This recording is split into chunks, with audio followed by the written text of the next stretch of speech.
Alright, stop scrolling. This is the one. Go to sleep. The complete Roman Empire saga. 400 years, all in one place. I've spent over 2 years of my life crafting this series, all by myself. Over 20 hours of content, bringing you the ultimate chronicle of Rome. From the golden age of Augustus to the peak under Trajan, through the chaos of the 3rd century crisis. Well-see Diocletian's reforms, constant on its new capital, and the final split after Theodosius. This was a massive undertaking. If you appreciate the effort, a like and subscribe means the world. No time. Hit save for later, so you don't lose it. Now let's begin. Welcome to the Roman MP. In the grand, sweeping history of the Roman Empire, the period from the end of the era of the 5 good emperors to the rise of Diocletian's tetrarch, roughly from 180 AD to 280, 48 East ends out as a century of breathtaking chaos. How chaotic and absurd was this time? Let me paint you a picture. During the height of the crisis, Rome saw a blood-soaked carousel of 7 emperors in a single year, with 6 of them meeting violent end. It was an era that witnessed the Praetorian Guard, the emperor's own protectors, brazenly holding a public auction for the Roman throne. It was a time of shameful firsts, including the first Roman emperor to be killed in battle against a foreign enemy, and the first to be captured alive by that enemy, a humiliation that shook the foundations of the Roman world. Of course, this era was also intensely dramatic. It featured a grand, terrible performance with Rome, the newly risen Persian Empire, the Goths, and the Germanic tribes all playing their parts on a stage of fire and steel. It produced a hero of almost mythical stature in Aurelian, the restorer of the world, whose performance on the battlefield seemed nothing short of God-like. It even saw the Roman world fracture into a 3 kingdoms period of its own, a parallel to another great civilization's turmoil. For the specific details, I invite you to continue this journey with me. At the end of the 2nd century AD, a strange and fateful coincidence saw the 2 great empires at opposite ends of the Eurasian continent descend from stability into turmoil almost simultaneously. In the east, the Han dynasty, which had unified China for nearly 200 years, gradually crumbled under the weight of political purges, eunuch corruption, and a series of devastating natural disasters. The land of China entered the turbulent age of warlords and the famous 3 kingdoms. In the west, the nearly century-long peace of the 5 good emperors also came to a close. The stable political order of the Roman Empire vanished, and it began its slow, inexorable slide into a deepened, chaotic abyss. The climax of this chaos is known to history as the 3rd century crisis. Why, in just 50 years, did the empire fall so hard from the pinnacle of prosperity? How did the 3rd century crisis happen, and how did it end? And during this period, what remarkable figures and fascinating stories emerged? Let us spend some time over a few videos to walk through this chaotic and brilliant era. The Roman Empire, under Antoninus Pius, had reached its absolute zenith in every respect. Its territory was vast, its economy prosperous, and its politics stable. The empire's culture and arts flourished as never before, with emperors like Marcus Aurelius themselves being men of high literary accomplishment. However, as with other ancient empires, prosperity and peace diluted the Roman spirit of enterprise. The social mood gradually shifted towards extravagance and conservatism. Most fatally, economic development stagnated and then began to decline. With the cessation of major military expansion, the empire lacked a steady supply of new slaves to sustain its labor force. The engine of conquest had stalled, and with it, the flow of cheap human capital that had powered the great estates and mines. Furthermore, the institution of slavery itself, as a mode of production, had created an irreconcilable conflict with the empire's evolving productive forces. Internal contradictions intensified, and a crisis was brewing, spreading like a slow poison through the veins of the state. Faced with this growing and increasingly uncontrollable social crisis, the emperor, the bureaucracy, and the army were incapable of effective reform. Instead, they continued their profligate spending. The massive administrative apparatus, a sprawling web of officials and clerks, consumed an ever-dwindling pool of wealth. The economic decay of the empire soon manifested externally, and the political environment became unstable. The golden age of the 5 good emperors was gone, never to return. In 180 AD, Emperor Marcus Aurelius died, and the era of the 5 good emperors officially ended. Unlike his predecessors, who had chosen worthy men from across the empire to succeed them, Aurelius passed the throne to his own biological son, Commodus, thereby taking the first fateful step towards political disorder. The 19-old Commodus possessed neither the ability of the wise rulers before him nor the experience to govern. For the first 3 years of his reign, the government managed to function, relying on the competent ministers inherited from the previous era, men who still embodied the discipline and virtue of his father's court.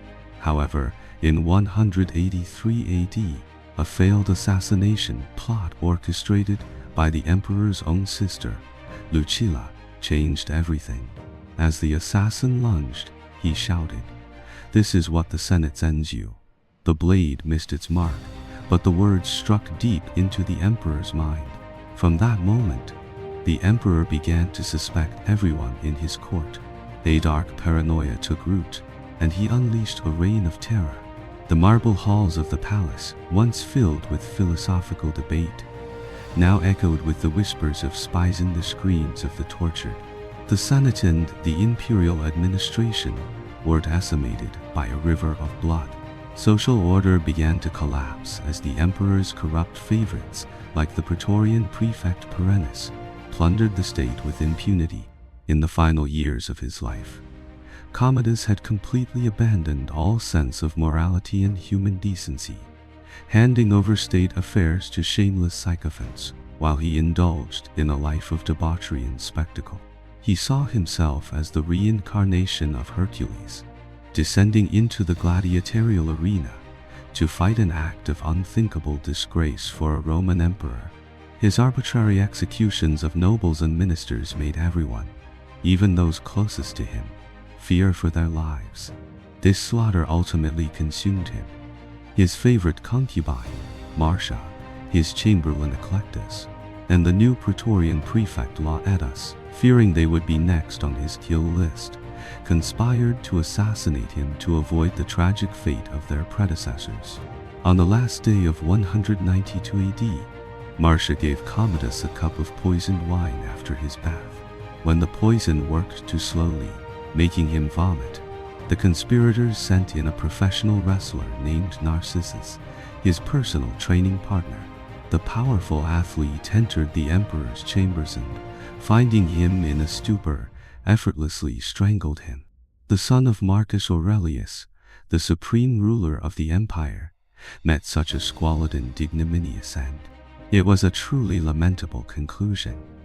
To escape the charge of regicide, the conspirators hastily proclaimed the respected city prefect, Perdiccans, as the new emperor.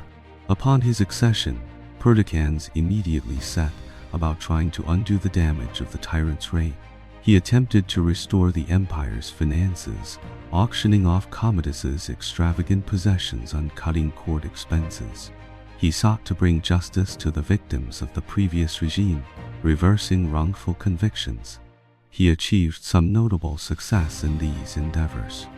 While these actions earned him the love of the people, they provoked widespread discontent among the Praetorian Guard. The new emperor's strict discipline and his attempts to curb their privileges were unbearable for soldiers who had grown accustomed to the license and luxury of Commodus's reign. After several failed coup attempts on March 28, a mob of several hundred rioting soldiers stormed the Palatine Hill and marched on the palace. Perdiccans, refusing to flee, bravely confronted them, but his words were lost in the chaos. The emperor was cut down and killed, his head paraded on a spear through the streets of Rome. What followed was one of the most infamous and surreal scenes in imperial history. The gleeful Praetorians, having murdered their second emperor in 3 months, returned to their fortified camp. To maximize their profit, they decided to hold an auction for the throne of the Roman world. It was a farce of epic proportions. From the ramparts of their camp, they shouted down to the street, announcing that the empire was for sale to the highest bidder. 2 men entered the bidding Perdiccans' father Minus Law, the city prefect Sulpicius, and an immensely wealthy, elderly senator named Didius Julianus. As they shouted their offers, the soldiers egged them on, raising the price, ultimately with the promise of a staggering 25,000 sesterces for every soldier. The wealthy senator Julianus won the bid and ascended to the throne. But such a ridiculous and shameful accession could never command respect. Even the Praetorians who had sold him the throne were reluctant to fulfill their side of the bargain and protect him. The discontent of the empire's citizens spread rapidly. The news of the auction ignited outrage in the provinces. In Britain, the governor Clodius Albinellus in Syria, Pesn is Niger and in Illyria on the crucial Danube frontier, Septimus Severus all rose in rebellion against Julianus's rule. Severus, a native of Africa with Punic blood in his veins, was a man who had risen from humble origins. He was a master of concealing his ambition, and his steady resolve was unshaken by temptation, fear, or any human weakness. Upon hearing of Perdiccans' murder, he presented himself as the avenger of the fallen emperor. He quickly assembled his powerful legions, motivated them with promises of wealth, and immediately marched on Rome. Julianus, who had been planning to deal with Niger in Syria, was caught completely off guard by the rapid advance of the Illyrian army. His situation was hopeless. Cities in northern Italy defected, and the key fortress of Ravenna, with its naval fleet, switched its allegiance to Severus. The terrified Julianus frantically tried to build defenses around Rome, bribe the Praetorians, dispatch assassins, and even beg the gods for help. Severus ignored the emperor's death throes. His army advanced unopposed to the gates of Rome. On June 2, under threats and promises from Severus, the Praetorian Guard, the same men who had created Julianus, staged another coup and executed him in the palace baths. Severus officially became emperor, founding the Sever and dynasty. The first thing Severus did upon taking the throne was to hold a grand and solemn funeral for Perdiccans, honoring the virtuous senator and solidifying his own claim as his rightful avenger. As for the arrogant Praetorians, Severus showed no mercy. He summoned them, unarmed, to a field outside the city, surrounded them with his loyal troops, stripped them of their rank, and banished them from the capital, executing the ringleaders. The new emperor did not bask in his victory. He knew that threats to his throne remained. Severus first marched east, into major battles, one near the Hellespont and another in Cilicia. He defeated the Syrian legions. Niger was defeated and killed while trying to flee. The fight in the west was more difficult and bloody. Clodius Albinellus in Britain, after much hesitation and a brief, false alliance with Severus, crossed into Gaul with his army. The two sides met in a decisive battle near Lug, to Num modern -de Lion. The fighting was fierce and desperate, with over 100,000 Roman soldiers clashing. At one point, Severus's forces were nearly routed, and the emperor himself was thrown from his horse. But he managed to rally his broken troops and lead them to a decisive, hard -1 victory. Perhaps the most brutal fighting of the civil wars occurred at Byzantium, on the Hellespont. Niger's garrison held out against Severus's siege for 3 long years. When the city finally fell, Severus, in a fit of rage, ordered it to be almost completely razed to the ground. For a long time afterward, Byzantium would not recover its former glory. By 197 AD, Septimus Severus had defeated all his rivals and reunified the nation. He established a stable regime based on his personal, formidable military strength. The infamous year of the 5 emperors was over. So, what new measures did the unifier of the empire, Severus, implement? And why did the empire ultimately still erupt into the 3rd century crisis? Let us discuss that next time. The Severan dynasty, in the grand tapestry of Roman dynasties, does not have a high profile. In its 43-year history, it saw 7 emperors, and the frequent rotation of the throne already showed shadows of the coming crisis. In terms of territory, economic strength, and duration, this dynasty was not particularly outstanding. But this dynasty is inextricably linked to the subsequent 3rd century crisis. To study the history of China's 3 kingdoms, one cannot ignore the warlord era of the late Eastern Han. The Severan dynasty holds a similar position relative to the 3rd century crisis. In 197 AD, Emperor Severus reunified the empire, ending the chaos that had ensued since the assassination of Commodus. The new emperor carried out forceful reforms of the government. Soon after, he had largely corrected the abuses of power in various government departments that had been rampant since the death of Marcus Aurelius. In judicial matters, the emperor's judgments were generally thorough, clear, and just. Under his rule, cities ravaged by civil war gradually recovered, and a tranquil scene of peace and prosperity once again appeared. However, Severus's rule also had serious, deep-seated problems. Due to his background as a military conqueror, Severus was extremely reliant on the army. He chose to suppress the Senate, massively expanded the military, and allowed discipline to slacken, famously advising his sons on his deathbed to enrich the soldiers and scorn all other men. The Roman army's ethos became increasingly arrogant, and they grew to disregard the laws of the empire. Corruption festered within the military ranks.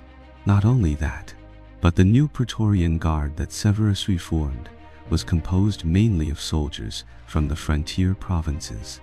The proportion of barbarians in the Roman army increased significantly, which planted the seeds of future chaos. Severus's heirs were also a cause for great concern.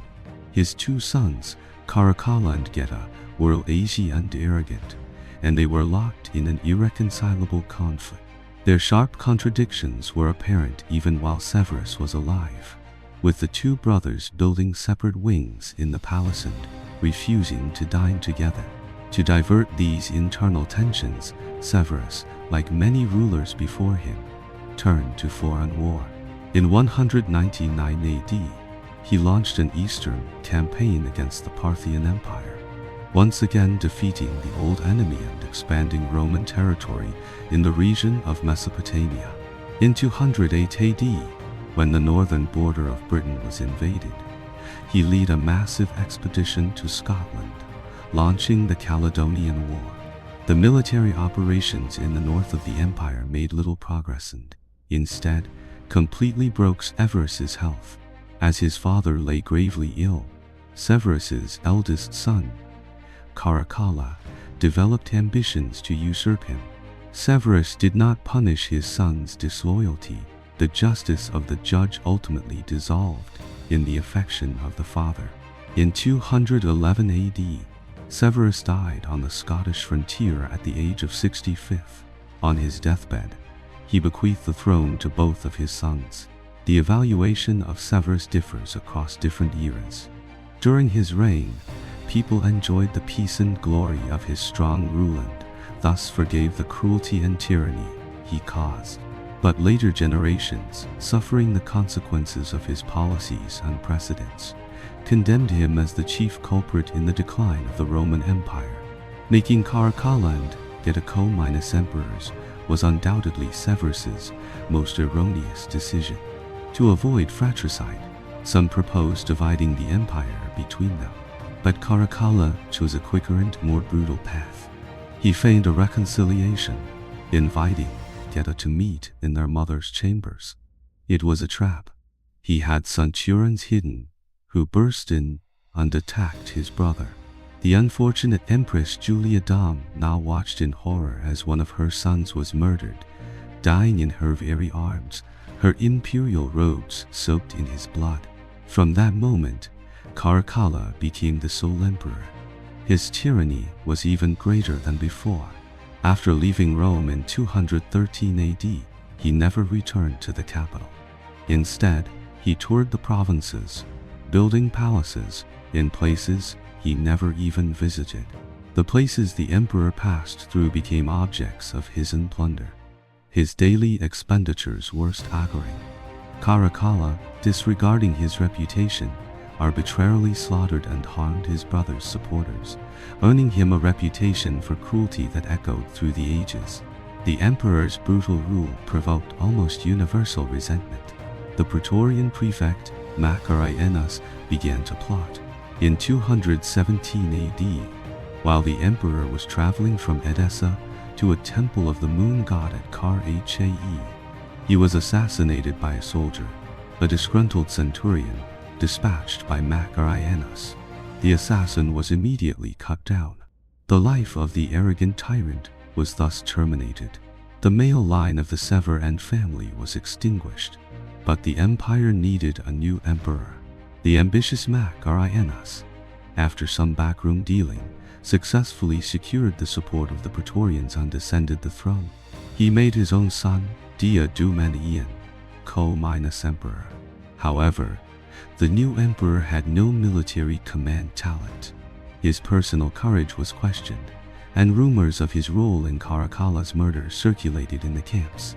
Macarianus tried to reform the army, but he made the mistake of concentrating the troops in Syria during the winter instead of dispersing them to their quarters. The idle and discontented soldiers grew restless. The seeds of rebellion were sown, and the opportunity for them to sprout would soon arrive. After Caracalla's assassination, the former Empress Julia Domna, unable to bear the humiliation, committed suicide. Her sister, Julia Maze, a powerful and immensely wealthy Syrian woman, also left Antioch.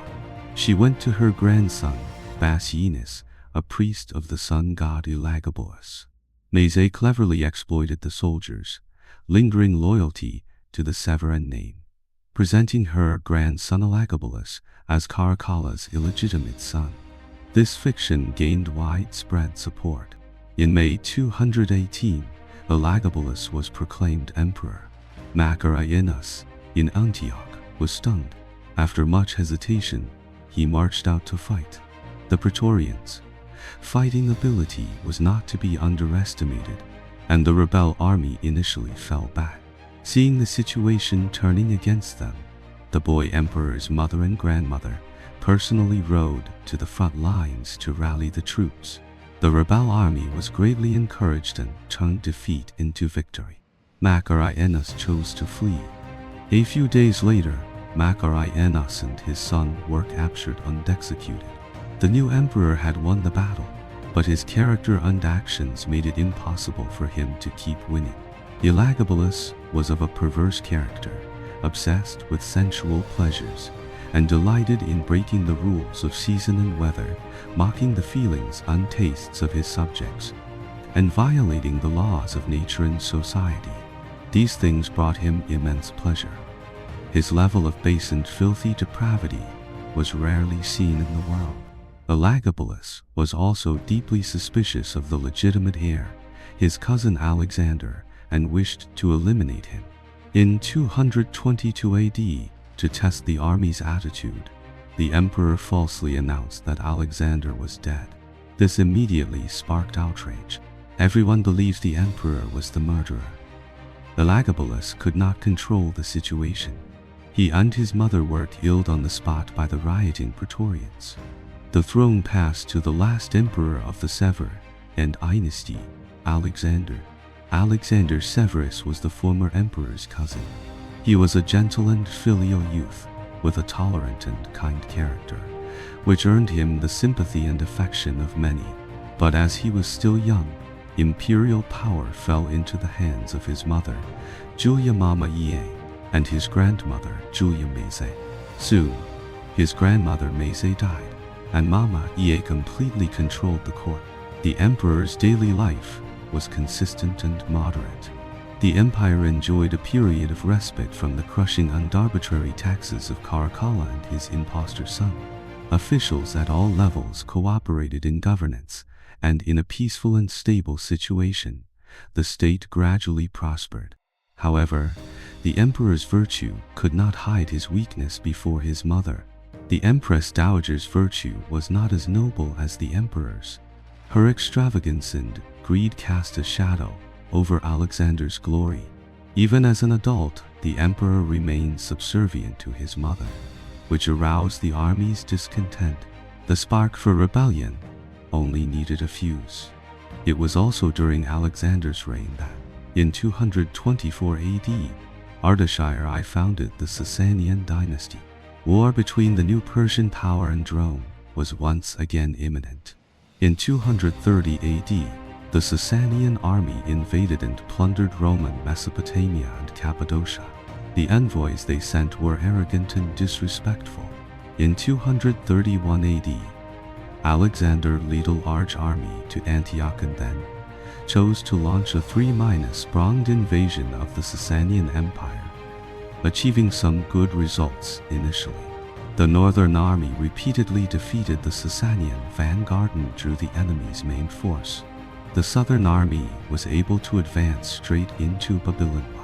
However, just as Alexander was about to lead the central army in a surprise attack on the Sasanian capital of Kazitsin, the Empress Dowager, Mama Ie, fearing for her son's safety, persuaded him not to advance alone. The emperor once again agreed to his mother's request, thereby missing the optimal moment for a decisive victory. Artaxerxes I seized the opportunity, quickly returned to defend Babylonia, and the outnumbered Roman southern army was almost completely annihilated. Upon learning of the defeat, the emperor's morale collapsed, and he unfortunately fell ill. He decided on a full retreat. The cold weather caused further casualties among the Roman army during the return journey. Alexander's withdrawal of troops from the northern frontier for the Persian War had weakened its defenses. Germanic tribes seized the opportunity to invade, and the Roman border was threatened. In 235 AD, the emperor and his mother led an army north, stationing themselves in the region of Mainz. But from that point on, the soldiers no longer obeyed the emperor's commands. When the Empress Dowager, unable to command the army, tried to buy off the Germans with gold to secure their withdrawal, this action further enraged the army. The soldiers proclaimed a Thracian, Maximinus, as emperor. Alexander Severus and his mother were murdered in their camp. The Severan dynasty was over. With the exception of its founder, Severus, every one of its emperors had died a violent death. For the next 50 years, civil war, warlordism, and economic crisis would follow in quick succession.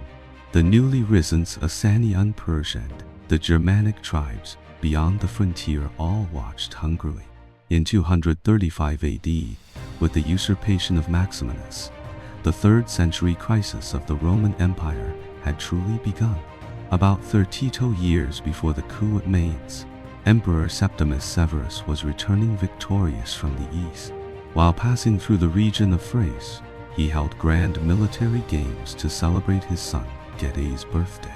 A young barbarian was particularly outstanding, successively defeating 11 regular Roman soldiers.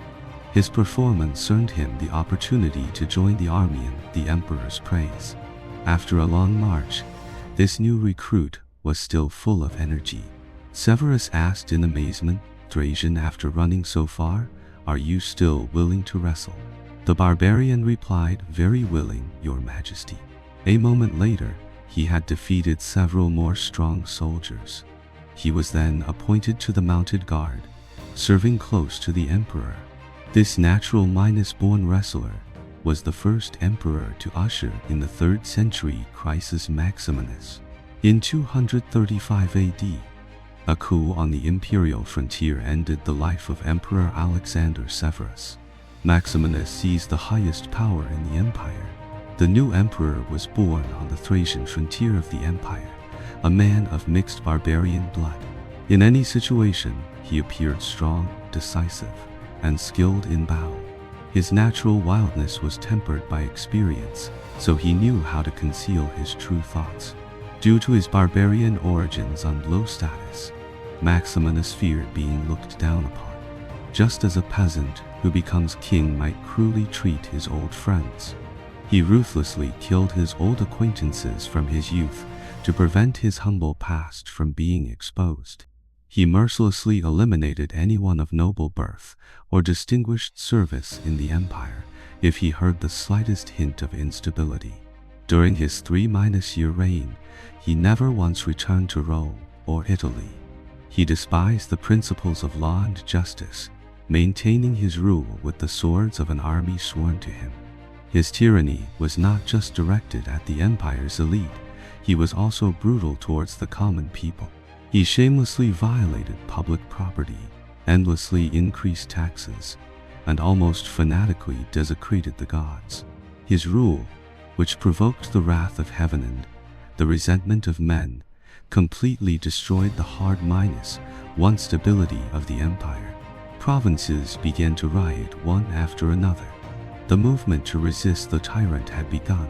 In April 238, the province of Africa raised the banner of rebellion. The financial officer in Africa had been levying exorbitant taxes, and the situation spiraled out of control. To protect their property, local wealthy landowners and the populace gathered and killed the official. To rally support, the rebels needed to elect a leader of prestige and virtue. The local senator and governor of Africa, Gordian, became the best choice. Although he tried his best to refuse, he was forced by the crowd to accept the purple. Gordian was a relic of the Antonine era. He lived a life of peace, studying literature and quietly basking in the glory of Rome. His son also served as his subordinate. At this time, Gordian was already 80 years old. Soon, Gordian entered Carthage and received the recognition and support of the Senate. The senators in the capital, inspired by Gordian, devised a plot to kill the commander of the city garrison, Viad Alienus, a confidant of Maximinus, and subsequently took control of the government. The capital and region of Italy had broken free from the tyrant's rule. However, not long after, in July, the governor of Mauritania, Caplianus, loyal to Maximinus, led an army to attack Carthage. The weak North African regime was unable to resist. The younger Gordian was defeated and killed on the front line. The old emperor, upon hearing the tragic news, also chose to commit suicide. He had been emperor for only 36 days. The attempt to resist the tyrant in Africa had failed. The fall of Carthage was a huge blow to the Roman Senate.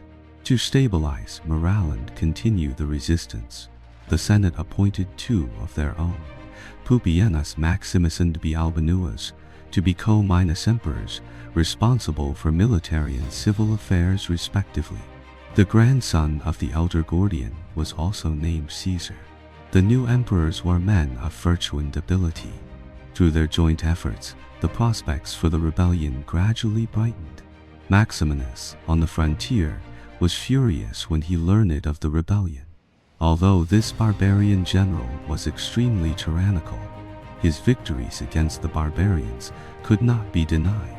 When the rebellion occurred, the emperor was still on the front line dealing with barbarian incursions, which delayed his return to the capital until 238 AD.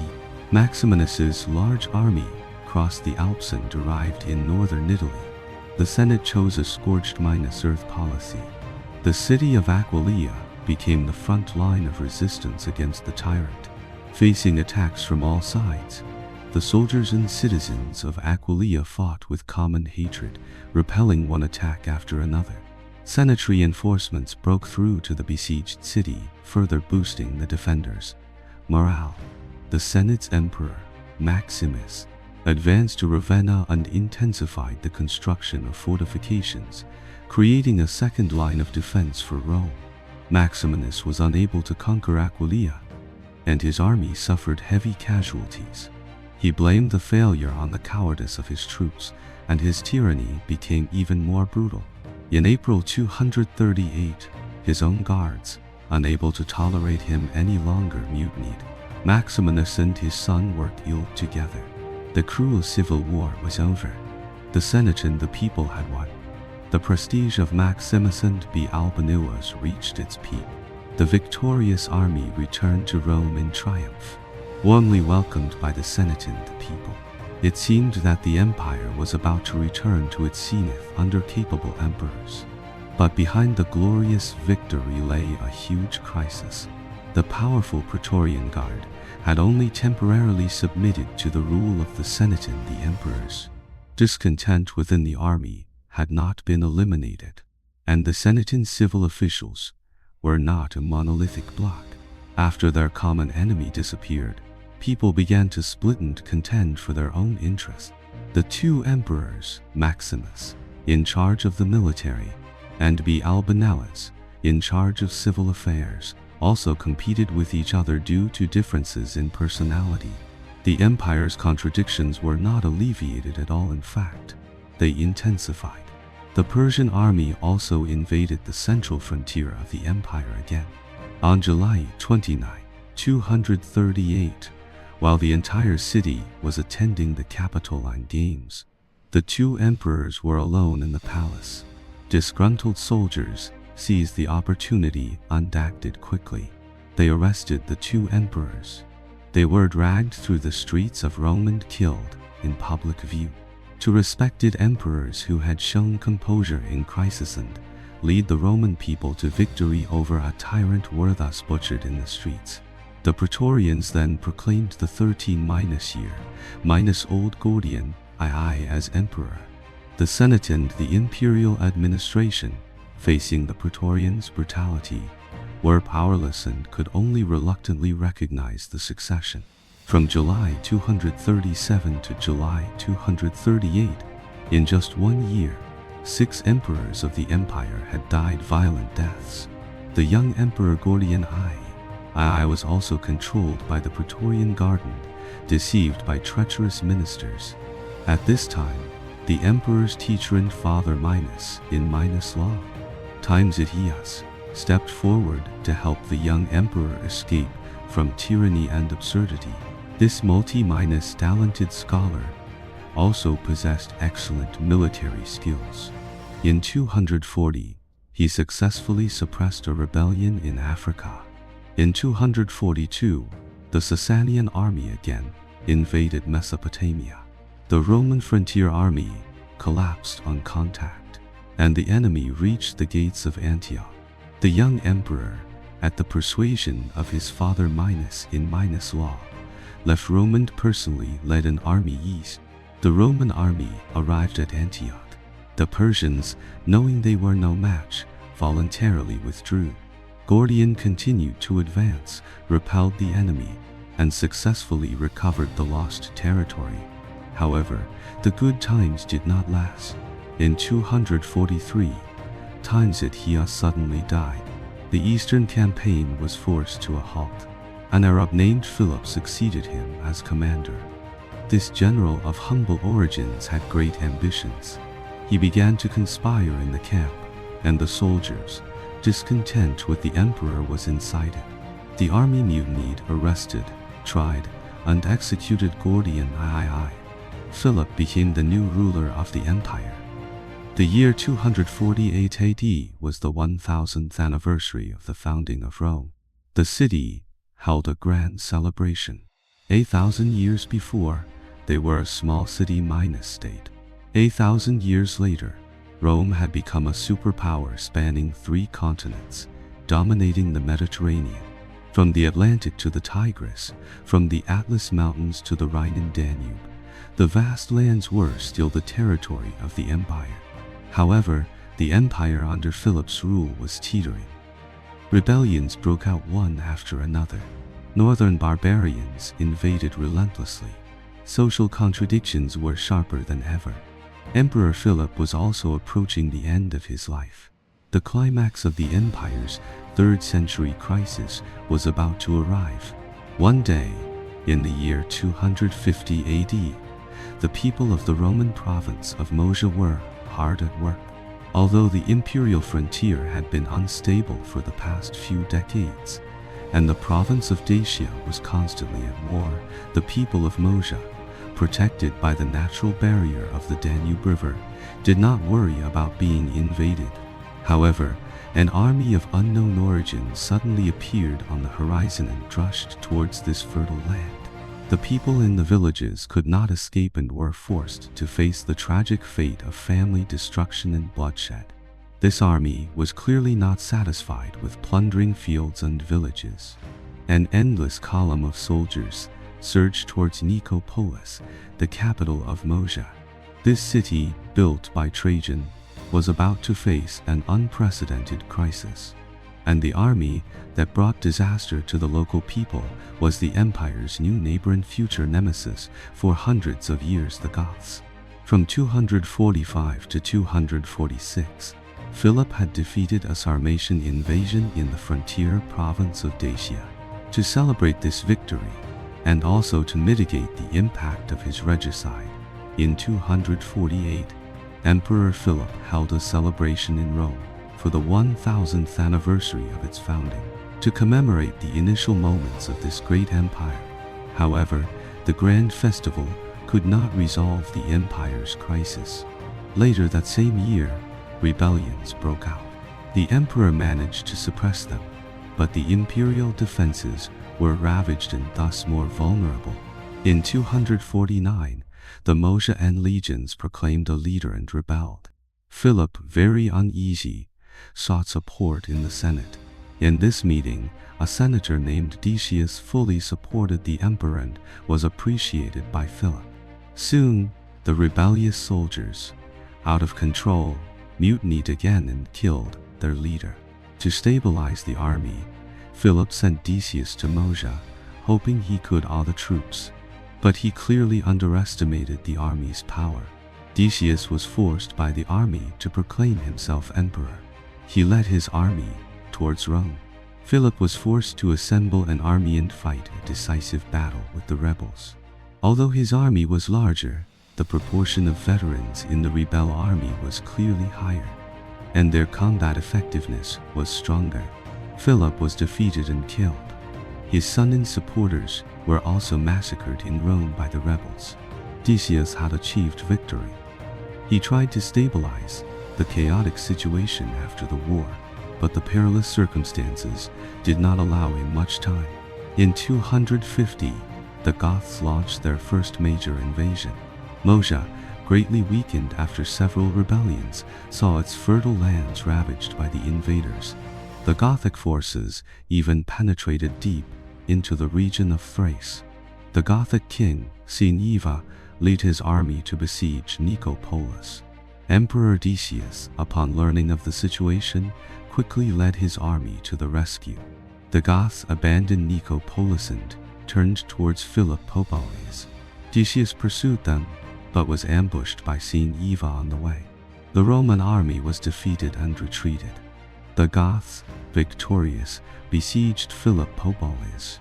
During the siege, Decius reorganized his army, dispatched reinforcements, strengthened defenses everywhere, and suppressed other rebellions, preparing for a final, decisive battle with the invaders. While waiting, the emperor implemented a series of policies to restore the empire's social morality and order. He ordered the restoration of the long-abolished office of censor, and the person who once again held this position was named Valerian. Decius's preparations had a good effect. The Goths suffered heavy losses in the siege.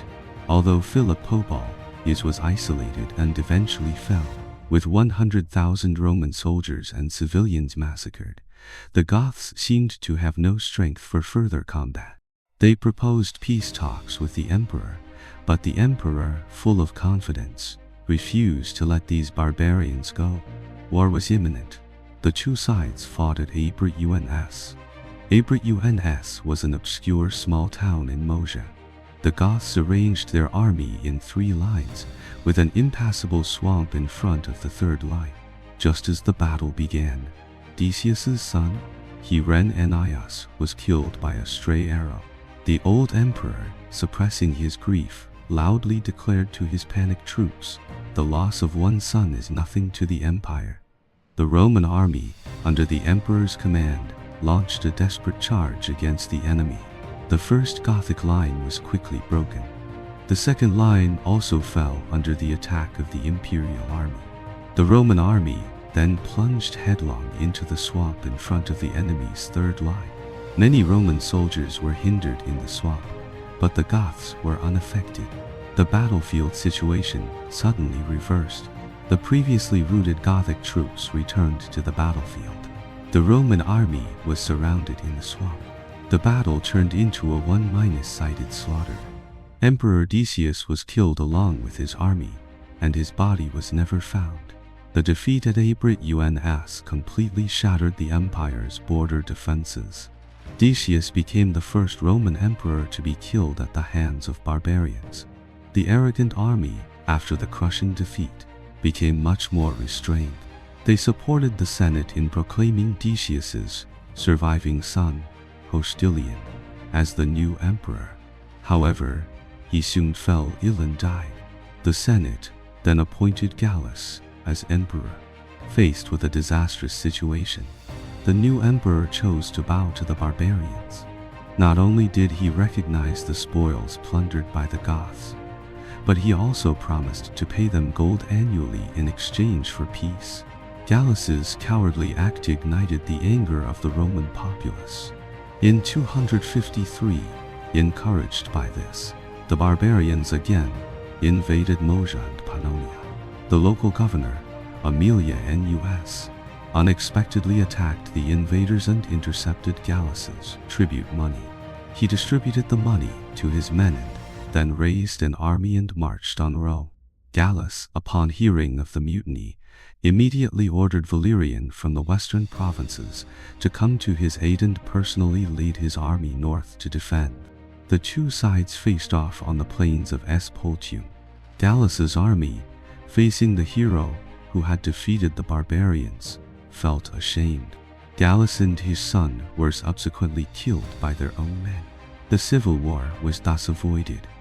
Aemilianus entered Rome and became emperor. But the reversal came very quickly. Valerian, leading the western army, entered Italy right after him. Aemilianus was caught off guard, defeated, and killed. He had been in power for only 4 months. Valerian entered Rome and became emperor. He came from a noble family, was gentle and polite, and with his profound knowledge, prudent words and deeds, and rich experience, he had won the respect of the Senate and the people. His accession at this time undoubtedly carried the hopes and expectations of many. Valerian made his son, Gallienus, co-emperor and ruler of the western part of the empire. Let us set aside the actions of this young man for a moment and focus on the eastern part of the empire ruled by Valerian. The Goths, who had originally lived in Scandinavia, had migrated for many years and arrived in what is now Ukraine. Around 255 AD, the Goths captured the empire's territory on the Crimean Peninsula, then crossed the Black Sea and ravaged the southern coast of the Black Sea, returning victorious with plundered wealth. This initial success encouraged the Goths to launch another sea expedition. In this invasion, because Byzantium had been damaged by Severus at the beginning of the century, the Gothic army easily passed through the Hellespont. Many cities in Asia Minor, including Cyzicus, Nicaea, and Nicomedia, were brutally sacked. The Goths soon retreated, leaving behind a trail of ruins and scorched earth. Faced with the Gothic sea invasions, Valerian was already overwhelmed. However, the pressure he faced was not limited to this. The new master of Sasanian Persia, the successor of Ardashir I, Shaper I, was ambitious. He had already subjugated Armenia. In 257, the Persian army invaded Syria. The Roman army in Antioch managed to hold off the enemy with difficulty. In 260, the Goths temporarily stopped their invasions, and the western part of the empire, under Gallienus's governance, maintained basic stability. The elderly Valerian decided to personally lead an expedition against Persia to defend the empire's territory. Valerian led his army across the Euphrates and recovered the region of Edessa. But his rash and reckless actions lead to his downfall. The Roman army was surrounded near Edessa by Shaper I's superior forces. He employed a strategy of attrition to achieve victory. The Roman army's repeated attempts to break out failed with huge casualties. The emperor's proposal to buy his way out with money was also rejected. Under internal and external pressure, Valerian was forced to go personally to the Persian camp to negotiate, but he was unsurprisingly captured. He was the first Roman to be captured by a foreign enemy. The leaderless Roman army completely lost its ability to resist and was subsequently annihilated. The Persian army, victorious, once again invaded Syria. Roman collaborators led the Persians straight to Antioch. The city was caught off guard and quickly fell. The Persian army, continuing the practice of classical armies, burned, killed, and plundered. The city of Antioch and the glory of the empire were severely damaged. The news of Valerian's defeat spread rapidly throughout the empire. The already wavering morale of the people completely collapsed. The Roman Empire was about to face a huge threat. The climax of the 3rd century crisis had finally arrived. But as the crisis reached its peak, the light of hope for the empire also began to shine. Although Emperor Valerian was defeated and captured, the thoroughbreds he had identified were about to take the stage. Claudius Probus and the restorer of the world, Aurelian, along with the struggling Gallienus, would together bring the dawn to the empire. In the year 268, in the Roman camp outside Milan, Emperor Gallienus was feasting with his officers, preparing for a final assault on a rebel army. Suddenly, an alarm was raised. The emperor quickly rose, leapt onto his horse, and galloped towards the point of attack. But strangely, the emperor was not accompanied by his guards. When he reached the location of the alarm, he was suddenly ambushed. In the darkness, no one could see the faces of the attackers. The emperor, outnumbered, was fatally struck by a spear in the struggle and was severely wounded. He died soon after, ending his laborious, tragic, and beleaguered reign. For a long time, due to the influence of his father's capture by a foreign enemy, Gallienus has been portrayed as the foolish son of an incompetent emperor, a playboy who only knew pleasure and had no interest in governing, a major culprit in the empire's suffering. However, reports can be deceiving, but battle lines do not lie. During his 15-year reign, Emperor Gallienus's presence was felt on the empire's frontiers and at the front lines of war. This is in stark contrast to the descriptions of his character. So what kind of person was this emperor really? What were his contributions and actions for the empire? In this video, let us delve into the story of the Roman Empire's crisis manager of the 3rd century and the longest reigning emperor of this period, Gallienus. In 253 AD, Valerian, following the rebel Aemilia and Us, entered Rome one after the other, reaping the fruits of a second-hand victory. At this time, the Roman Empire was on fire from all sides. The Goths, having tasted the sweetness of plunder, launched another invasion. The Greek peninsula was brutally ravaged.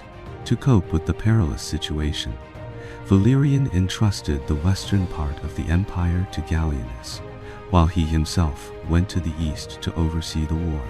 Gallienus was born in 218th, although in many records he is described as harsh, ungrateful, and out of touch with reality. In the early years of his reign, the emperor repeatedly defeated Germanic invaders on the Rhine frontier. In 258, the emperor successfully stopped an Alemannic invasion in Milan. His military talent was certainly not mediocre.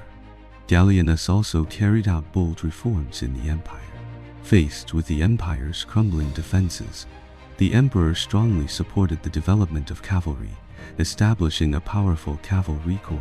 The officer corps he established also trained a large number of experienced and excellent military officers for the empire. In domestic affairs, the emperor thoroughly weakened the Senate, taking a major step on the path to imperial centralization. In religious matters, Gallienus very wisely stopped the persecution of Christians, which greatly eased internal contradictions. The social environment gradually tended towards stability. Just as Gallienus was steadily implementing reforms and repelling invasions, his father Valerian was captured by the Sasanian army at Edessa. No previous Roman emperor had ever been captured by a foreign enemy. The immense shock instantly caused a political earthquake in the empire. Gallienus was directly impacted. The stain of his father's capture would follow him for the rest of his life. Warlords in various regions rebelled one after another. Foreign enemies took the opportunity to invade.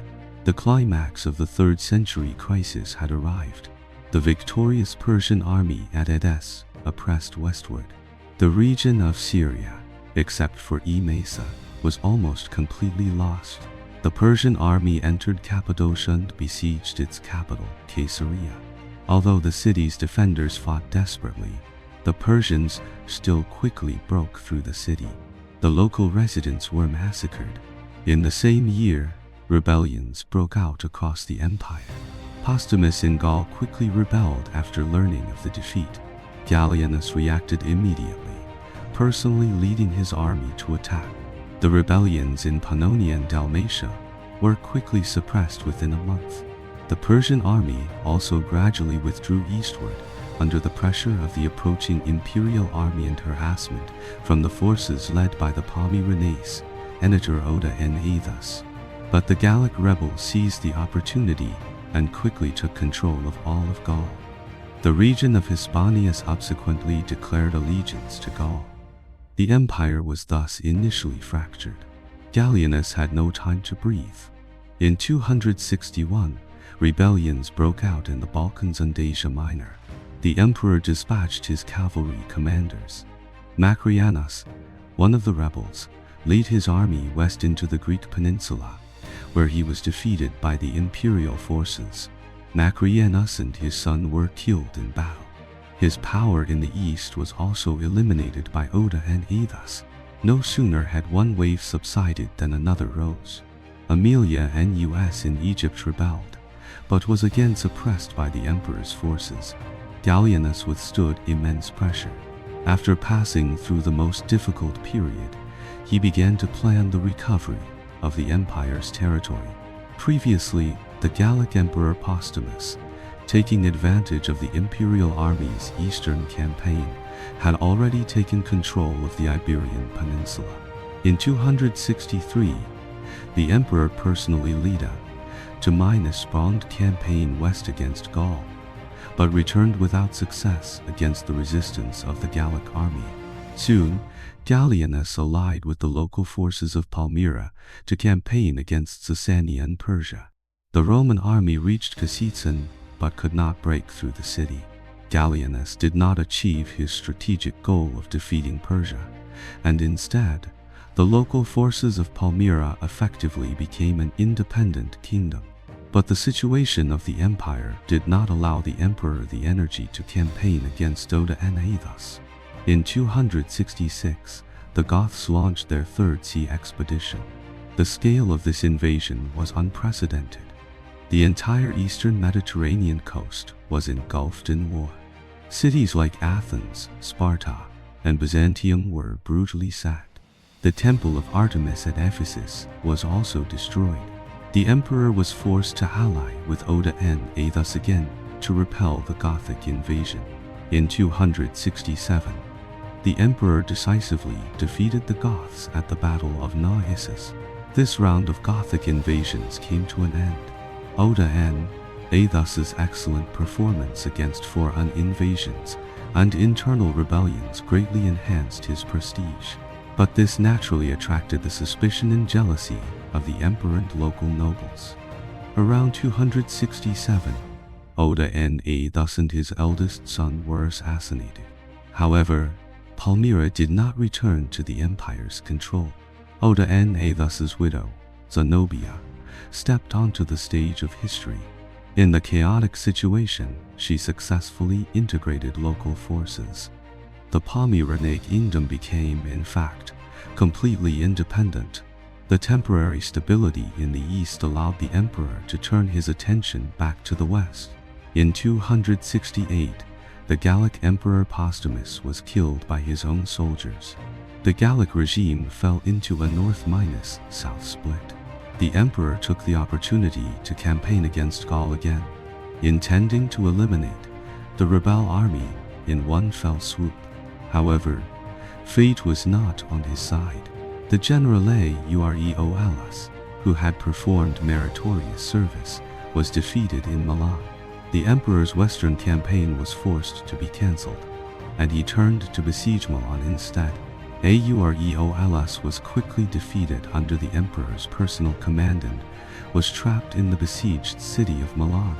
The desperate rebel army began to spread rumors in the besieging camp, inciting sentiment against the emperor. Gallienus's own officers had long been plotting, and so the scene at the beginning occurred. The emperor died mysteriously in the dark of night. It is said that in his dying moments, he designated Claudius as his successor. But this claim is baseless, and many suspect that the future emperor Claudius I was also involved in this conspiracy. Why would Gallienus designate him as his successor? Was this an imperial edict fabricated by the conspirators to clear their names? The truth is unknown. Gallienus's life was full of tragedy. He fought repeatedly in the western part of the empire, repelling barbarians, but his father Valerian's defeat almost destroyed the legitimacy of his reign. He struggled to hold on, suppressing one rebellion after another, but could not defeat the Gallic Empire in the west or Palmyra in the east. He worked diligently, struggling for years, almost constantly on the road. But because of the stain of his father's capture, he was despised by his subjects. He was determined in reform and upright in character, yet he most likely died at the hands of his own men.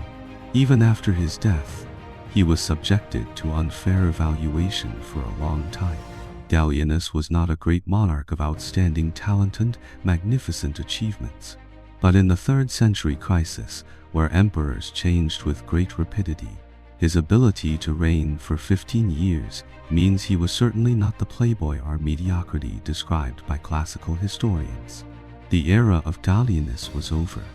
The empire had passed through the most critical moment of the 3rd century crisis. Next, the Illyrian regime, represented by Claudius II and Aurelian, was about to ascend to the pinnacle of the historical stage. The imperial crisis would finally come to an end. In the year 274, the city of Rome was immersed in a sea of joy. Excited crowds thronged the streets, cheering to welcome the triumphal procession of the great Emperor Aurelian. Under the brilliant sunlight, the magnificent procession entered the capital streets with martial grandeur. Leading the way were 20 elephants and 4 royal tigers, along with more than 200 other exotic animals from the northern, eastern, and southern parts of the empire. Following them were 1,600 gladiators. A long line of captives was paraded in the procession, including Goths, Vandals, Alemanni, Sarmatians, Franks, Gauls, Syrians, and Egyptians. They were a testament to Aurelian's unparalleled victories. The various rare treasures and gold and silver wealth captured by the imperial army in battles everywhere could no longer attract the crowd's attention. All eyes were focused on the Gallic Emperor Tetricus and the Palmyrene Queen Zenobia. Zenobia's slender figure was bound in golden fetters. The golden chain around her neck was held by a slave. The weight of the jewels on her body almost made her faint. The chariot Aurelian rode in the Triumph had once belonged to a Gothic king, specially drawn for this occasion by 4 stags or 4 elephants. The celebration lasted all day. The people of Rome cheered involuntarily. They had not been so happy for a long time. This moment was only 6 years after the assassination of Gallienus. The victory achieved by Aurelian and the empire in such a short time was incredible. In this video, let us walk through the miraculous 6 years of the Roman Empire. In early 268, the exhausted firefighter Gallienus was attacked and mysteriously died outside the walls of Milan. Since his son had died years earlier during a Gallic rebellion, and his officers each had their own ambitions, the imperial throne was ultimately inherited by the general Claudius. Claudius was a native of a province in the Danube region. He entered the army in his youth. He was prudent and brave, appreciated by Emperor Valerian, and promoted to be the commander of the Illyrian region. Gallienus's great victory at Naissus was also partly due to Claudius's contribution. Now he had become the supreme ruler of the empire. The first thing the new emperor did was to continue the siege of Milan. The rebel Aurelius, with no food inside and no reinforcements outside, soon failed completely. The rebel was executed after a court verdict. The emperor who had suppressed the rebellion still had many tasks to do. Around the time of the new emperor's succession, the governor of the Iberian region, recognizing the situation, broke away from Gaul and returned to the empire. The Gallic Empire suffered a major setback. Soon, the Alemanni once again crossed the Alps and invaded southward. Claudius I reacted quickly. He immediately reorganized the army, appointed Aurelian as cavalry commander, and then led his army north. In the Battle of Lake Bnaeus, he severely defeated the invaders. The threat to the capital, which was close at hand, was contained. In 216, the Goths entrenched in the Balkans launched another major invasion, advancing by land and sea, besieging Thessaloniki. Claudius led his army east, forcing the Goths to abandon the siege. Near Naissus, on the banks of the Nestos River, he scored a second victory. The Goths suffered another crushing defeat. For a long time, they were unable to organize another large scale invasion. It was also at this time that Claudius's general, Placidus, taking advantage of the chaos and weakness in Gaul, captured the southern coast of Gaul, establishing land communication between the homeland and the Illyrian region. In 270, Rome's good friends, the Vandals, officially came online and paid a visit to the province of Pannonia. Claudius led his army to confront them, but he could no longer defend the empire. Soon he died of the plague in Sirmium. Claudius's reign was only 2 years, but his military achievements are remembered. Claudius also never had the chance to see his grandnephew, Gaius, who was born several years later. He had another world famous name Constantine I. The emperor's death inevitably caused political fluctuations. Claudius's brother, Quintillus, upon learning of his brother's death, proclaimed himself emperor in Aquileia. But the army on the front line favored the battle-hardened cavalry commander, Aurelian. Aurelian led his army towards Italy. Quintillus realized that he could not stop Aurelian's advancing iron hooves. He ultimately chose to take his own life. He had been in power for only 17 days. Aurelian thus inherited Claudius's mantle and became the universally acclaimed Roman emperor. Aurelian was born in Illyria. His father was a farmer in the Sirmium region, leasing a small farm. This farm was the property of a wealthy senator named Aurelius. His son, who loved military life, chose to join the army as a common soldier after coming of age. He was continuously promoted, serving as centurion, military tribune, legionary legate, and commander of camps and troops. Finally, in the Gothic War, he became the commander of the cavalry. Whatever important position Aurelian held, he showed extraordinary bravery, strict discipline, and successful command. Aurelian's requirements for military discipline were extremely strict, not even sparing minor details. Therefore, the army he led was almost invincible. Emperor Valerian appointed him as consul. A noble from the Senate married his daughter to him. This heroic general was destined to have a moment to soar. In 270 AD, Aurelian's solo performance began. Hearing that the great demon Claudius was dead, the battered Gothic tribes and Vandals rallied and launched another invasion. Aurelian led his army into a standoff with the invaders. After 20 years of fighting, everyone was exhausted. Aurelian was very clear about the current situation. He very wisely, and with great reluctance, abandoned the province of Dacia, which was isolated north of the Danube, and reached a verbal agreement with the Goths. The Balkan region, after years of devastation by war, finally welcomed a rare peace. The Danube frontier had just stabilized when the most formidable Alemanni, once again familiar with the route, crossed the Alps and invaded southward. They ravaged the Po Valley, burning and plundering everywhere. After looting a large amount of wealth, they attempted to cross the Danube and retreat. Aurelian quickly led his army back to intercept. He attacked while the Alemanni were halfway across the river. The barbarians were surrounded and constantly compressed towards the center. However, due to sudden rebellions in southern Gaul and Dalmatia, Aurelian was forced to leave the camp to suppress them. The besieged barbarians found a weak point in the encirclement and broke through, wreaking havoc in northern Italy for a second time. Important cities like Milan and Ravenna were plundered. After suppressing the rebellions, Aurelian continued to pursue the Alemanni. The two sides fought relentlessly in the plains and forests of Italy. The Roman army suffered heavy losses in an ambush at the Battle of Placentia. The Alemanni continued to advance into the heart of Italy, reaching the Tiber River. Rome was shaken. Aurelian regrouped and stopped the enemy's advance at Fano in Umbria. Rome was saved from danger. Aurelian did not give the barbarians a chance to breathe. He fought a third battle at Pavia. The invaders were annihilated in this battle. Rome was not sacked, as it would be over a century later, but was saved by a narrow margin.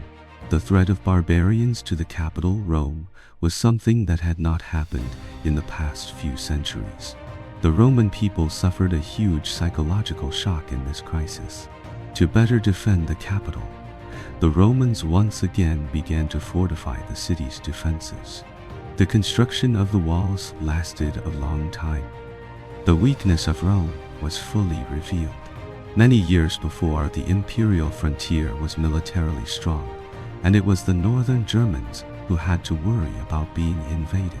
But now, the Romans had become the passive defenders. Just as Emperor Aurelian was fighting the northern invaders, the Palmyrene Queen Zenobia in the eastern part of the empire was also having her moment of glory. The Palmyrene kingdom, under the leadership of its former ruler, Odaenathus, had repeatedly defeated the Persians on recovered parts of Mesopotamia, building a high reputation. After his assassination, his widow Zenobia, after seizing supreme power, continued to expand Palmyra's enterprise. Her extraordinary genius transcended the natural conditions and customs of Asia, breaking the chains of obedience and weakness imposed on women. She claimed to be a descendant of the Ptolemaic dynasty of Egypt. Her beauty and natural grace were no less than her ancestor Cleopatra's, and her loyalty and courage far surpassed that queen's. Not only beautiful, but also heroic. Unlike her husband's attitude of obedience to the Roman central government, Zenobia completely disregarded the emperor's authority. The two sides completely broke off relations. In 216, Claudius II, who had just defeated the Goths in the Balkans, sent his general Gallienus to campaign in the east. This action ultimately turned into a disaster. The expeditionary force was annihilated under Zenobia's attack. This victory made the Palmyrene believe that Rome was just a dilapidated house. As long as they gave it a kick, this rotten building would completely collapse. In 270, Zenobia led her army into Egypt. The local garrison, unable to get aid from the central government, chose to surrender after a period of resistance. The fertile lands along the Nile fell into the hands of the rebels. In 271, the Palmyrene army entered Asia Minor, capturing Cappadocia and Galatia, and even began to encroach on Bithynia. The territory controlled by Zenobia expanded significantly. Her court used Roman etiquette, but also incorporated the traditional pomp of Asia, making her seem like the queen of an independent Eastern kingdom. Coupled with the independent regime that had taken over Gaul at this time, the Roman Empire had also entered its own Three Kingdoms era. Aurelian would not allow Zenobia to challenge his authority so brazenly. In 272, he led his army into Asia Minor. After stabilizing Bithynia, he began to advance on Palmyra. Aurelian first persuaded the city of Ancira to surrender, then advanced along the road towards Tyana. However, the city of Tyana, located at a strategic point on the road, refused to surrender. The Roman army laid siege. The increasingly difficult battle wore down the defenders' will. A citizen in the city defected to the emperor. The two sides cooperated to take the city. Aurelian chose to treat the city's residents mercifully, which laid a good foundation of public opinion for his future military actions. At the same time, Aurelian's capable general, Probus, also led an army across the sea to begin the recovery of Egypt. After a difficult battle, he first recovered Alexandria, then gradually recovered this fertile land. He then entered the Levant, forming a pincer attack on Palmyra from the north and south. Zenobia could no longer sit securely on her throne. She had to thwart the enemy's military actions. The Palmyrene army and the Roman Central Army fought a decisive battle. Zenobia sent her generals Abidas to lead the army north of Antioch to resist Aurelian's army. She herself also went to the battlefield to boost morale. The first battle broke out north of the city. The main force of the Roman army consisted of light cavalry to counter Palmyra's heavy cavalry. Aurelian avoided a head-minus on collision with the enemy. He ordered the light cavalry to use hit-minus and minus-run tactics, constantly extending the battle distance. The heavily armored Palmyrene troops became exhausted after a long period of combat. When the Palmyrene reached the designated position, the Romans who had been ambushed behind the hills rushed out, attacking from three sides. The Palmyrene heavy cavalry was caught off guard and suffered a major defeat. Aurelian then took advantage of the victory and took the city of Antioch without a fight. In Antioch, the emperor issued an edict that as long as the people in Palmyrene territory still had their hearts with Rome, their previous rebellious crimes would be forgiven. Hearing this news, the Palmyrene flocked to the emperor. Zenobia suffered another major setback. She then led her army to retreat to the Emesa region, reassembled her army, and fought a decisive battle with Rome. The Palmyrene cavalry took the initiative to charge the Roman formation.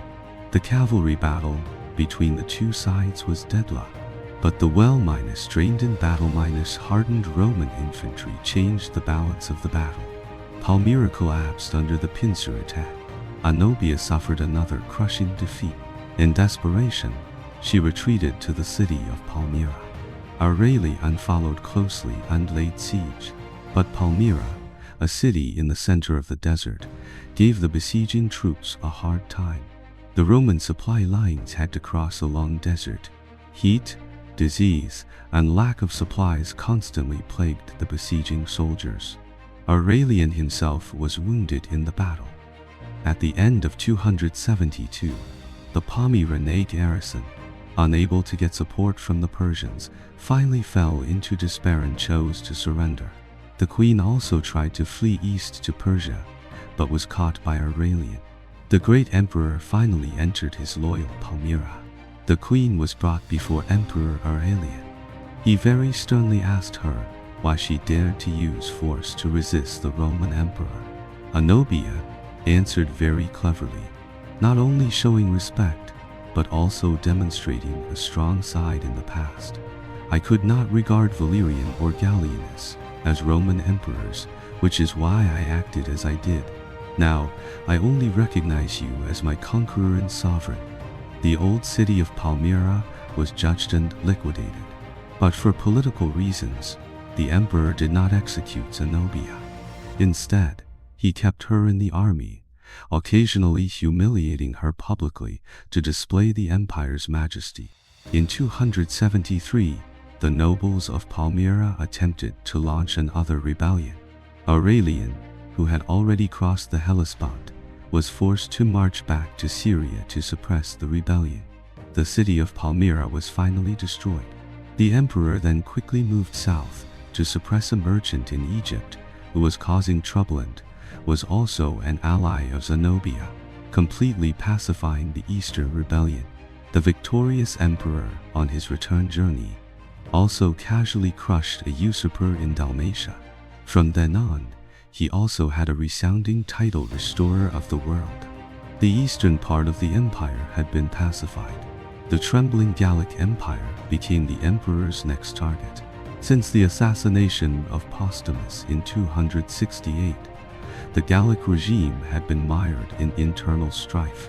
Victorinus, who succeeded Postumus, was assassinated in 271. His mother, Victoria, then took control, successively placing Domitian and Tetricus on the throne, ruling from behind the scenes. Soon, Victoria died mysteriously, and Tetricus took power. He was originally the governor of Aquitania. The Gallic army was not very obedient to this newcomer's rule. Years of internal strife and Germanic invasions had weakened Gaul's strength. Now, Aurelian was finally about to take the last step to unify the empire. In 274, Aurelian led a large army into Gaul. The Gallic emperor Tetricus, who came from the Roman Senate, was inclined towards unification. Seeing the emperor personally leading a large army to campaign against him, he had long had the idea of surrendering. Tetricus led his army to Chalons in the Champagne region, where he confronted the Roman army, agreeing to a decisive battle the next day. But that very night, Tetricus, with only a few confidants, left his camp to meet with Aurelian. The very next day, news of the Gallic emperor's surrender spread. The Gallic army, betrayed by their commander, did not lay down their arms. Instead, they fought a desperate battle regardless of sacrifice. Such resistance was futile. The emperor, leading his battle-hardened and invincible army, crushed it all. In 274, after 14 years of chaos, disaster and division, the empire was finally reunified. The mainstream view is that Aurelian treated the leaders of the two rebellious states with great tolerance. Tetricus and his son enjoyed wealth and honor for the rest of their lives, managed imperial administration, and established a deep friendship with the emperor. The eastern queen Zenobia was settled by the emperor in a villa in Italy, where she and her children gradually integrated into Roman social life. Aurelian, leading his army, crushed all the rebels in for years. His achievements were undeniably great, his accomplishments undeniably brilliant. The magnificent triumphal ceremony further enhanced his personal prestige. However, Personal prestige was not enough to sweep away the country's accumulated ills. Although Aurelian made many efforts to punish corruption, stabilize the currency, and restore the economy, the empire's huge size and aging body limited the effectiveness of his reforms. We must also admit that, compared to his military talent, Aurelian, who came from a military background, was not as outstanding in governing the country. His reforms offended the interests of many people and even triggered several small-scale rebellions. The Roman nobles and wealthy also secretly participated in conspiracies against the emperor.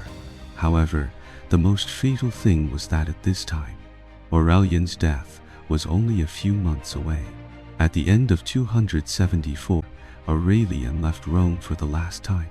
He first went to the Rhine frontier, repelling a small-scale invasion by the Alemanni. Then, he led his army east. His next goal was to repel the barbarian invasion of the Balkans, or perhaps to prepare for a campaign against Sasanian Persia. But he would not be able to carry out any of these plans. On the march, Aurelian's secretary, Eros, became lax and began to accept bribes. Aurelian, who hated corruption, was very angry about this. He severely criticized the secretary's wrongdoings. Eros, feeling desperate, decided to take a gamble. The secretary forged his master's handwriting and compiled a long list of people to be executed.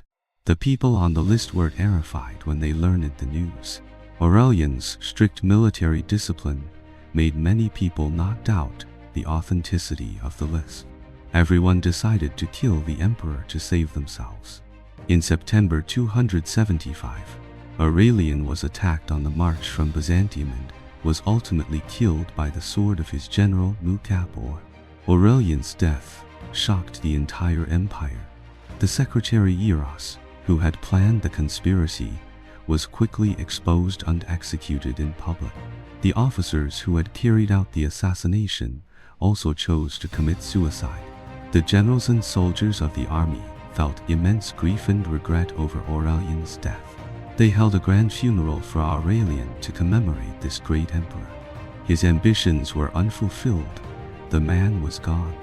Looking back at the land, the flames of war had burned for 14 years, youth had turned to sorrow, and the songs had faded. In less than 5 years, Aurelian was constantly on the front lines of battle. He defeated the Alemanni and the Goths, swept away usurpers everywhere, and eliminated the breakaway Palmyrene and Gallic empires. He himself was a man of high moral character, victorious in 100 battles. The tottering empire was propped up by him again. His help in a time of need is worthy of respect. Although his reign was only 4 years and 9 months, his achievements have been passed down for 1,000 years and will be famous for 10,000. He can be completely ranked with the famous wise rulers in Roman history. Let us together remember Aurelian's great title, restorer of the world. In the 6 years from 268 to 274, the two divine rulers, Claudius and Aurelian, lead the battered empire to a miraculous revival. The man is gone, but life goes on. The timeline of history has reached 275 AD. At this time in the distant east, the Western Jin dynasty, led by Emperor Wu of Jin, Sima Yan, was gearing up for a final conquest of the Sun Wu regime entrenched in the southeast. The Three Kingdoms era was coming to an end. The 3rd century crisis of the Roman Empire was also about to end. Diocletian was already on his way. Please look forward to the story of the last 10 years of the Roman Empire's 3rd century crisis. We will see you next time. In January 275, the battle-hardened and renowned restorer of the world, Roman Emperor Aurelian, was assassinated in Thrace by treacherous ministers. The whole of Rome was shaken. What followed was an 8-month power vacuum for the imperial throne. The army on the front line was at a loss after the tragedy. Some felt remorse and grief, while others were indifferent. They unanimously chose to report to the Senate in the capital to decide on the emperor. The Roman Senate clearly understood its own weight. It wisely authorized the army to elect a new emperor, but the army seemed to have grown tired of such meaningless elections. The two sides spent the next 8 months constantly passing the buck. The empire struggled to operate smoothly without an emperor. In September 275, the Roman army gradually became restless. Barbarian invasions began again, and the threat from Persia in the east loomed. The constant pressure of a fragmenting state urged the birth of a new Roman emperor. Finally, Claudius Tacitus was forced to ascend the throne under the recommendation of many, beginning the last decade of the 3rd century crisis. Marcus Claudius Tacitus was born in 200 AD. At that time, the emperor of the Roman Empire was the military man Severus. Tacitus's family was very prominent. Since he had not been able to achieve military merit in his early years, he chose to go home to inherit the family business and become a senator on the side. In the era of Valerian, he was elected consul and was later successfully elected. In 275, when he became emperor, he was already an old man in his twilight years. He had seen all the turmoil of the empire for nearly 100 years. After his accession, Tacitus was very grateful for the Senate's support. He repaid their kindness by granting the Senate many privileges, such as requiring the emperor's edicts to have the Senate seal to be legally effective. The Senate decided the list of the consular body. Many years after the end of the Republic, upon receiving Tacitus's announcement, the senators would recall that distant afternoon of debating state affairs in the Senate. However, the Senate's brief resurgence did not last long. Soon, it would fall completely into the abyss, never to rise again. Having stabilized the army and the Senate, Tacitus began to address the problem of barbarian invasions. After stabilizing the northern frontier, Tacitus led an army to the east to deal with an invasion by the Alans. The Alans were a branch of the Scythian people. When Aurelian was preparing for his second eastern campaign, he had contacted them to advance together, but due to his sudden assassination, the plan was not carried out. The Alans, who had been stood up, were furious. They quickly invaded Asia Minor, ravaging the provinces of Pontus, Cappadocia, Cilicia, and Galatia. Tacitus used both kindness and force. He first persuaded some of the angry enemies to retreat, then lead his army to gradually eliminate the remaining stubborn elements. In just a few weeks, he had defeated the barbarians. Tacitus continued the glorious military tradition of the Illyrian emperors, but this emperor, in the prime of his life, suffered from the wind and snow of the Anatolian plateau and the arrogance of the army, and could no longer hold on. He died in Tiana in April 276. Another school of thought believes that Tacitus appointed an unpopular relative as governor of Syria, who was opposed by the soldiers and was subsequently assassinated along with him. And the name of this relative was strikingly familiar: Maximinus. After Tacitus's death, his brother Florianus, without waiting for the Senate's appointment, hastily proclaimed himself emperor. He led the European legions straight to Asia Minor, trying to quickly take over the army there. In Tiana, the general Probus, under the banner of speaking out for the Senate, resisted Florianus. The European legions could not adapt to the hot weather of southern Asia Minor. Probus used this advantage to surround the isolated Florianus in Tarsus. Soon, the city opened its gates and surrendered. Florianus had been in power for only 3 months. Similar to Claudius and Aurelian, Probus was also born in the Illyrian countryside. About 20 years earlier, Emperor Valerian had discovered the outstanding talent of this young soldier, Probus. He shone under various emperors. In the Palmyrene War, he led an army to recover Egypt. Tacitus appointed him as the commander minus chief of the eastern provinces. In 276, when Probus succeeded to the throne, he was 44 years old. In the prime of his life, he was bound to make a name for himself. The newly enthroned emperor first completely expelled the invading lands, completing the unfinished business of Tacitus. Faced with the invasion of northern barbarians, Probus chose to personally lead the campaign. Since Aurelian's death, the province of Gaul had become a major target of invasion. The Franks at the mouth of the Rhine, allied with many tribes, invaded. In 277, Probus successively defeated 3 barbarian armies and recovered many cities in Gaul. In the same year, the emperor also defeated the Burgundians, who were making their first appearance, and the fierce Lugii. The Lugii were so severely hit that they disappeared from history. To eradicate the problem, the emperor, following the example of the tyrant Maximinus, once again personally led a campaign across the Rhine to pursue the Germans. The nearby tribes all surrendered. To better protect the imperial frontier, the emperor strengthened the frontier wall defense line in what is now Swabia, establishing a defensive system similar to the Great Wall of ancient China, which had a deterrent effect on the barbarians for a short time. Probus also signed treaties with the Germanic tribes on the border. Every year, a considerable number of young Germanic men would join the Roman army to replenish the empire's dwindling manpower. However, this also led to the further barbarization of the Roman army. The emperor also relocated some barbarian tribes to various parts of Rome to supplement the local population. This also led to a famous historical scene. A group of Franks was settled on the southern coast of the Black Sea in the Pontus region to resist the invasion of the Alans. The homesick Franks, unwilling to be far from home, developed sailing skills.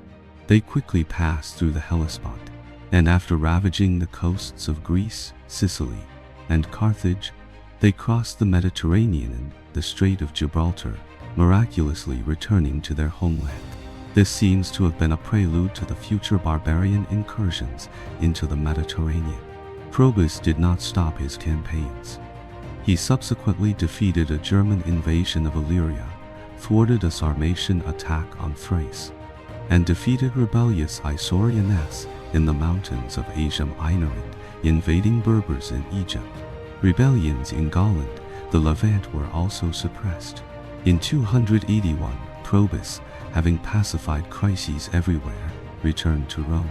He emulated his predecessor by holding a triumphal ceremony and began his economic reforms. Years of civil war had greatly damaged the empire's economy. Land was barren and uncultivated. Probus ordered the army to plant olive groves on the coast of Egypt and vineyards on the Illyrian border. His policy was similar to the ancient Chinese Yuanjian system of military farming. However, the Roman army had been arrogant for decades. The emperor, regardless of the summer heat, demanded that the army continue to labor. This enraged the already discontented soldiers. One day, in August 282, Probus went to the camp as usual to supervise the work. The furious soldiers instantly mutinied, picked up their weapons, and rushed towards the emperor. Probus, sensing trouble, fled to a watchtower in the camp, but the soldiers pushed the tower over. Probus thus died under a hail of arrows. Probus's 6-year reign was already a considerable length in the 3rd century crisis. After his death, the army directly proclaimed General Carus as emperor. This was the first time the Senate was completely unable to participate in the appointment of an emperor. The 60-year-old Carus became emperor. He made his eldest son, Carinus, co-emperor to manage the western part of the empire, promoted Diocletian to be the commander of the guard, and then took his younger son, Numerian, to the east. The emperor's troops first defeated a Sarmatian invasion in Illyria, then advanced eastward to the Persian border. The Sasanian king, Shaper I, had died in 173rd. After several years of internal strife, Barmai had succeeded to the throne. At this time, he was mired in party strife and internal consumption, and a large part of his military force was tied up on the Indian border. Kara seized the fleeting opportunity. He led his army straight into the Mesopotamian region. The smoothness of the battle was beyond imagination. The Persians did not organize any systematic resistance.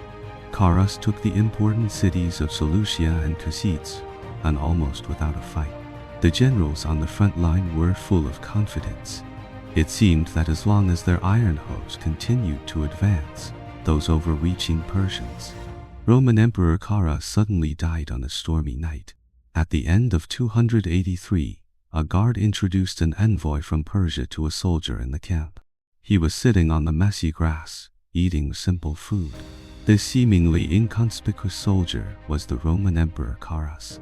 Facing the Persians' plea for peace, Karus took off his cap and firmly said that unless the Persian king surrendered to Rome, he would immediately level Persia to the ground, as bare as his bald head, and he did not break his word.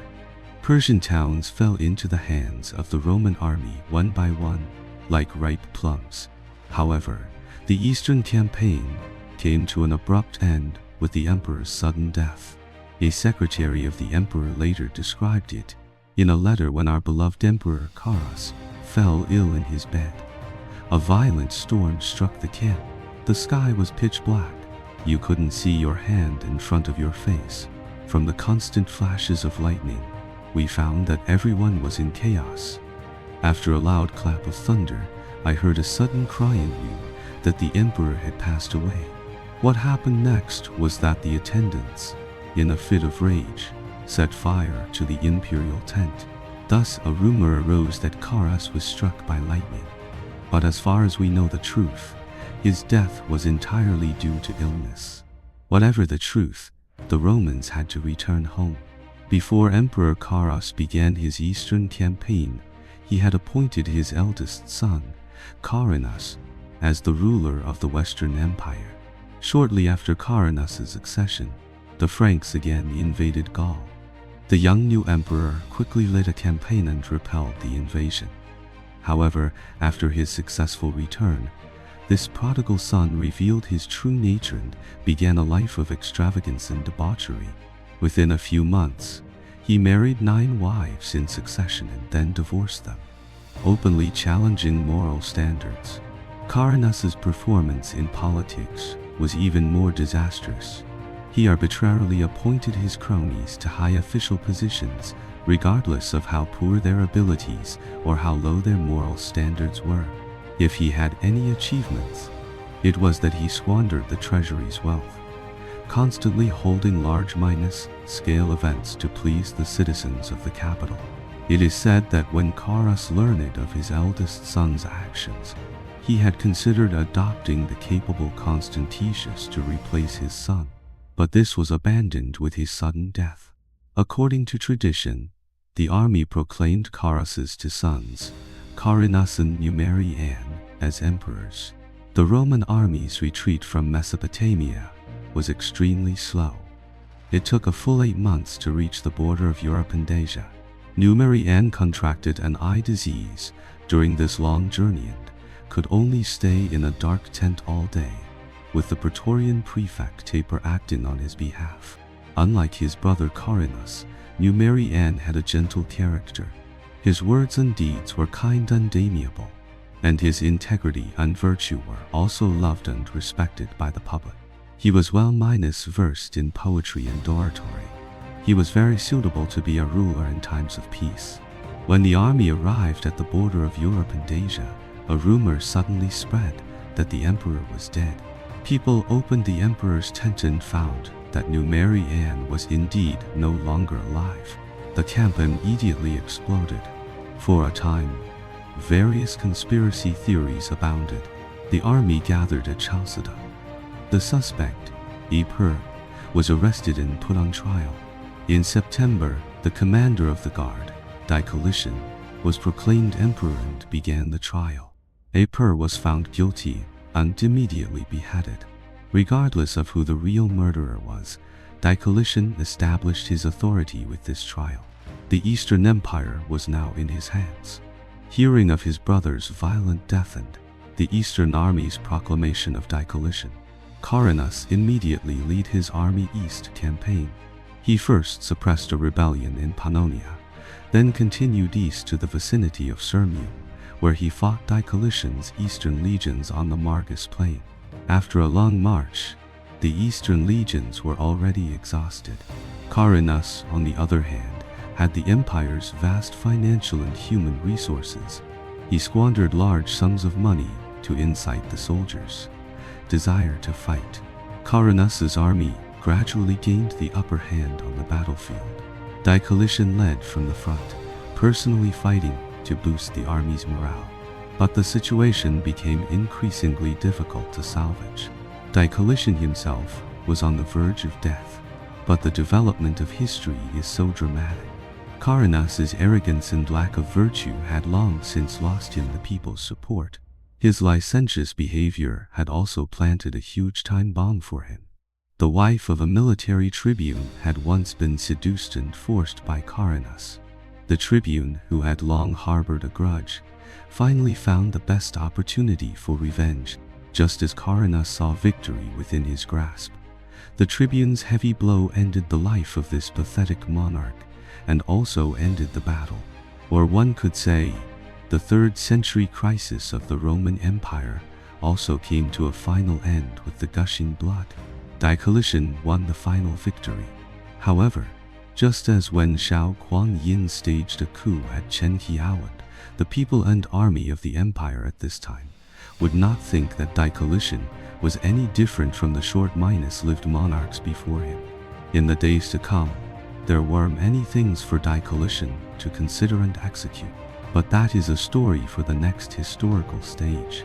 From 235 AD, when the tyrant Maximus assassinated the last emperor of the Severan dynasty, Alexander, until 285 AD, when Diocletian achieved final victory in a full half-century. A total of 26 emperors had ascended to the pinnacle of power, and among them, only 2 emperors died of illness. All the others did not meet a good end, and during this time, local usurpers were rampant, the largest of which were the Gallic Empire and the Palmyrene Empire. The situation in the economic sphere was even worse. The political and military crisis of the 3rd century crisis was essentially the external manifestation of the empire's economic collapse. The economic crisis exacerbated the political crisis, and the political crisis further destroyed the economy. Even a wise and martial ruler like Aurelian could not save the increasingly declining and corrupt empire. The half-century of crisis caused a sharp decline in the empire's population. Barbarians from all directions gradually migrated inland, laying the groundwork for future large-scale migrations. The crisis's impact on culture and art was even more severe. Culture and technology in this period almost stagnated. The Romans' entire energy was turned to dealing with the constantly invading barbarians and rebellious usurpers. There was absolutely no time to study technology or engage in artistic creation. On the religious level, the Christians, who had once been severely persecuted, obtained a more relaxed social environment during the 3rd century crisis. The rulers' attitude towards the faithful gradually began to change. Their future rise became increasingly unstoppable. However, although the course of history cannot be reversed, individual struggles are still respectable. When Rome was in peril, we can see tragic monarchs like Gallienus, who was dedicated and never gave up. We can also find great emperors like Claudius I, Aurelian, and Probus, who possessed excellent qualities and abilities. Even Valerian, who was defeated and captured on the battlefield, had the eye of a great judge of character. The chaos of the times produced its heroes. The men are gone, but life goes on. The history of the Roman Empire thus entered its next stage.